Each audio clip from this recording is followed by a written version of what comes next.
basically been renting my whole life. I went to grad school, I have a ton of student debt, and that's kept me from being able to qualify for traditional financing. My son hasn't had a yard. If he wants to go outside and play, I'd always have to either take him to a park or go out with him, and we'd have to find a spot. We've lived in a condo for the last 10 years, and it's in an older community where he hasn't had other kids to play with, really in the neighborhood.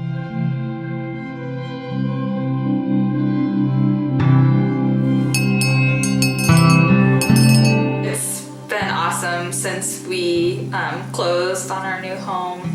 We were able to host Christmas for the first time in ever, basically. We had my entire family here, and it was amazing. The kids had a blast. Now up here we have neighbors that have 3 boys about his age, just down 2 houses, and then we also have a group of neighbors across the street that have 2 boys that are just a little bit older than him. He's got people in the neighborhood he can play with now, and he just goes outside and has a blast.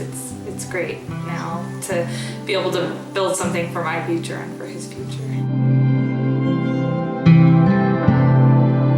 If we weren't able to use the Housing Solutions program, just having that extra $15,000 made a huge difference for us in the houses that we could actually even look at and potentially buy. Working with Angela was awesome. She is so great at her job. There were a lot of players with my transaction. She kept everyone on task, and I'm so grateful. So I just wanted to say thank you to Housing Solutions of Northern Arizona and Angela and all of the people who make it possible, or who made it possible for our dream to come true, to be homeowners.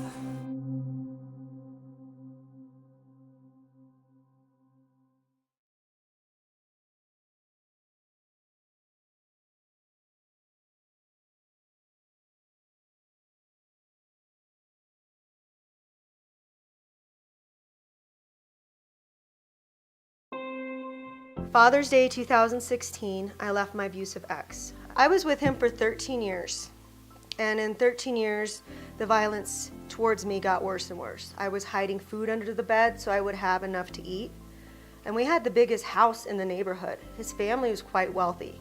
There was money. More and more, I felt like I was a slave, and I would look out of the window thinking, how does slavery exist in America? How is it I'm not allowed to work? He makes it impossible for money. He used to rape me, and there were times where I had to have sex with him so that I could have enough money to buy the kids stuff for their lunches. I remember he threw $20 on me one time, and I felt so degraded. I wasn't planning on leaving that day, but I felt like if he could have killed me, he would have killed me. And one of the first people I was in contact with was Julie from Sharon Manor. And she encouraged me, she gave me hope. I remember when Julie showed me my apartment, I was like, this is for me? This is for real? Beautiful tile floors, vaulted ceilings.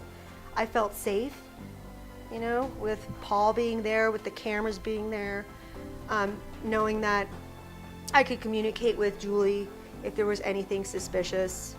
But it was beautiful, it was very healing. It really prepared me to leave. You know, I think a lot of times when you suffer from PTSD, you come into a situation of freedom, like I have here, and you just throw your life away. You start making bad choices. But because of the skills I learned, I was able to make good choices. I was able to do my budget. I hated that at first. But now I know if I don't stick to my budget and fill that out, I forget. I didn't want to stay at Sharon Manor longer than my lease because I remember being that person who needed that place, and I was ready to move on. I called no less than 97 people, 97 different landlords and agencies rejected me. I've been told we don't rent to people like you. And I said, what's wrong with people like me? I'm a paraprofessional with a 4-year degree. I work with special needs children. I volunteer at my church. People have this preconceived notion of what Section 8 is. I'm on Section 8 because I left with nothing. 13 years I could have been working on a career. You know, a 2-parent household, 13 years. I lost. And then you come into the workforce and all of the skills I had, all the business courses I took in college, totally obsolete. The programs don't allow much wiggle room for improvement. You're just treading water. I don't want to spend a lifetime on Section 8. I want to give somebody else this voucher.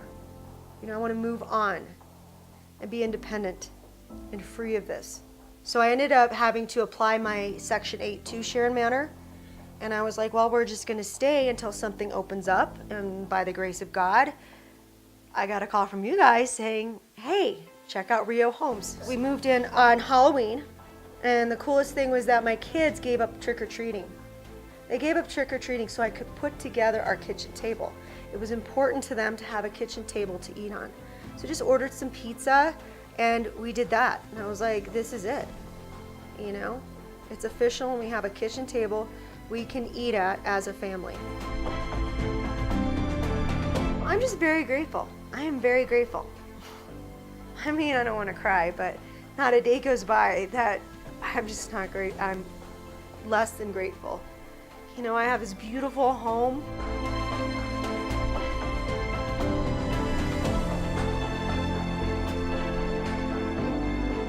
Thanks to you, you've given my family hope.